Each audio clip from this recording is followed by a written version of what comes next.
話呢個朋友問得好仔細喎，佢話道教嘅法陣咧係乜嘢玩法、乜嘢原理，可以令到俾人咧係令到人蕩失路、捉鬼之類嘅嘛的嘛咁樣。道教嘅法嗱，道教嘅陣法咧我就唔係好熟，但係咧根據我粗淺嘅認識咧，即係我叫做睇過下、研究過下，但係即係我唔係做嗰行啊嘛，你知啊。咁啊，所以問翻師傅會專業啲嘅。但係以我粗淺嘅認識咧，其實所有嘅陣法嗰個內在嘅結構咧，其實都係同神聖幾何有關嘅。即係例如道教有八卦陣，咁其實八卦陣就係用緊後天八卦佢嘅幾何嘅結構，佢嗰個二進制嘅 system 嚟到 set 一個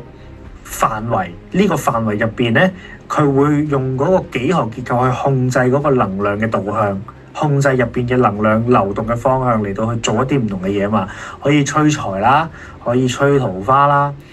捉鬼都得啦，可以用個陣去壓住啲陣韞住隻鬼啦，或者係令人蕩失路。令人蕩失路嘅話，其實應該係擾亂咗對方嘅心智咯，